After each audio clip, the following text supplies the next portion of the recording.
Game start ചെയ്യുന്ന സമയത്ത് എല്ലാം കൈ വെച്ചിട്ട് നോക്കും. ഓക്കെ, ഏത് കളറാണെന്ന് കോമഡി ആയിരുന്നു ആ ഒരു സമയത്ത്.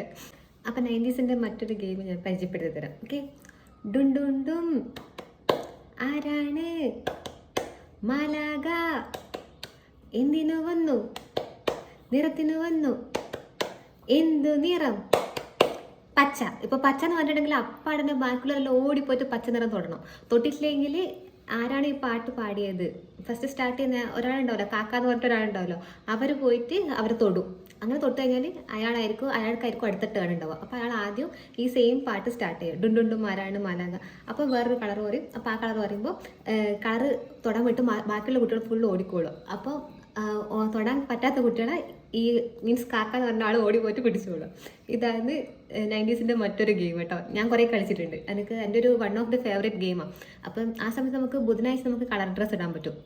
അപ്പം അങ്ങനെയുള്ള ദിവസങ്ങൾ എന്ത് ചെയ്യും, എല്ലാ കളറും വരുന്ന ഡ്രസ്സ് ഇട്ടിട്ട് സ്കൂളിൽ പോകാൻ വേണ്ടിയിട്ട് ശ്രമിക്കും. എന്താ വെച്ചാൽ അഥവാ പെട്ടെന്ന് ആ കളർ പറഞ്ഞിട്ടുണ്ടെങ്കിൽ ഡ്രസ്സ് തന്നെ ഉണ്ടാവുമല്ലോ. അപ്പോൾ എല്ലാ കുട്ടികളും മറ്റും നമ്മൾ ഡ്രസ്സ് തന്നെ തൊടുകയും ചെയ്യും. അല്ലെങ്കിൽ അന്ന് സ്കൂളിലേക്ക് പോകുന്ന സമയത്ത് വഴിയിലെല്ലാം കിടക്കുന്ന മുട്ടായിൻ്റെ കവർ ഉണ്ടാവുമല്ലോ പല കളറിലുള്ള. അപ്പോൾ അതെല്ലാം എടുത്തിട്ട് പൊറുക്കിയിട്ട് കയ്യിൽ വെക്കും, എന്നിട്ട് പോക്കറ്റിലെടുത്ത് വെക്കും. എന്നിട്ട് ഈ ഗെയിം സ്റ്റാർട്ട് ചെയ്യുന്ന സമയത്ത് എല്ലാം കൈ വെച്ചിട്ട് നോക്കും. ഓക്കെ, ഏത് കളറാണെന്ന് കോമഡി ആയിരുന്നു ആ ഒരു സമയത്ത്. ശരിക്കും ആ ഒരു സമയം ആലോചിക്കുമ്പോൾ എന്താ പറയുക, ഭയങ്കര മിസ്സിങ് ഫീൽ ചെയ്യുന്നുണ്ട്. നിങ്ങൾക്കുണ്ടോ ഇതുപോലത്തെ പണ്ട് കാലത്ത് കളിച്ചിട്ടുള്ള ഗെയിംസും കാര്യങ്ങളും അതിനെക്കുറിച്ചിട്ടുള്ള ഓരോ ഓർമ്മകളൊക്കെ നിങ്ങൾ ഷെയർ ചെയ്യട്ടോ.